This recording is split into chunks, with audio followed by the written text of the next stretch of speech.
you're a sky, 'cause you're a sky full of stars. I'm gonna give you my heart.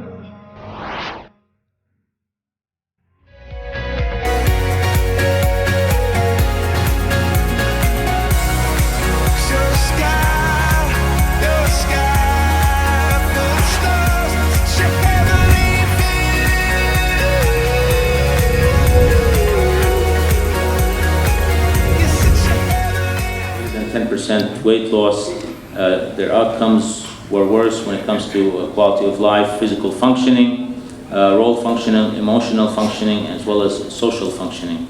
They had worse fatigue, as well as social eating and social contact because of the severe side effects and the malnutrition that is accompanied with this treatment, usually chemo and radiotherapy.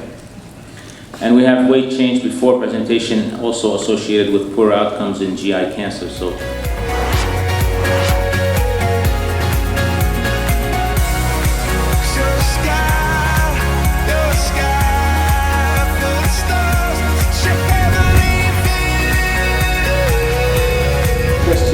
Where there's a lot of inflammation ongoing and a lot of...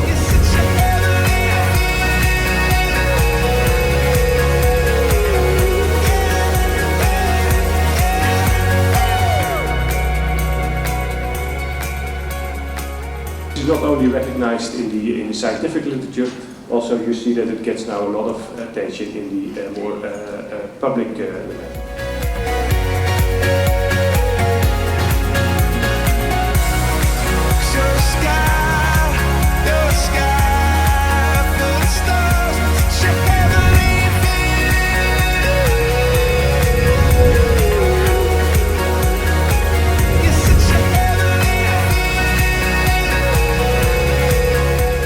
bệnh nhân có tình trạng suy mòn quá rõ, còn da với xương thông thì nó lại tương quan quá kém, bệnh nhân rất khó mà thoát khỏi những cái biến chứng hoặc là tình trạng đáp ứng điều trị ung thư nó kém.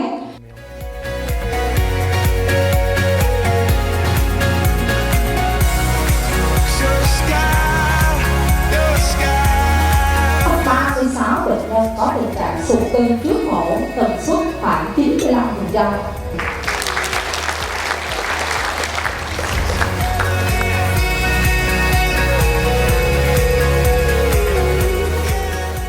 Tôi hỏi có cái sự liên quan gì giữa cái giảm cân nặng và cái liều điều trị chất không?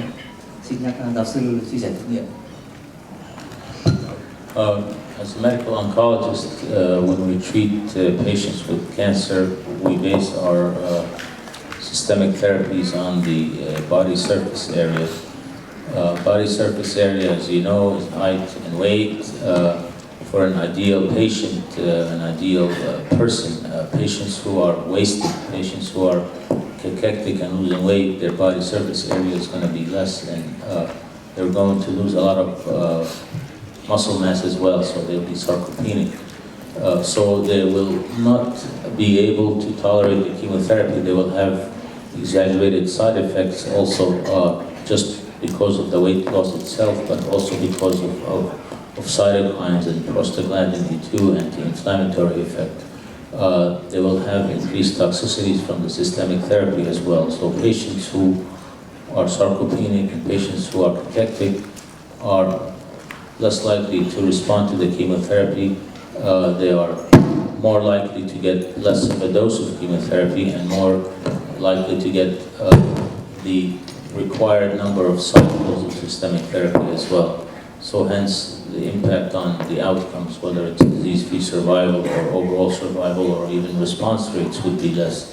They're not ideal patients. The performance status would be also lower, so they might not be able to tolerate the therapy as well. Yeah, there's not too much to add. I think this is very clear. So there is a very strong relation indeed between weight loss and muscle loss, and ultimately the relation between muscle loss and performance status is without any debate.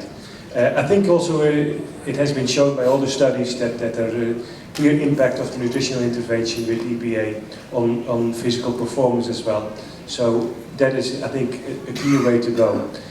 Combining that with physical exercise actually would even enhance the effect. So it's also something I think to keep in mind when you think about your patients, think about the multimodality approach, and make sure that your patients continue to be active and continue to be eating to have to ultimately the best performance of the patient.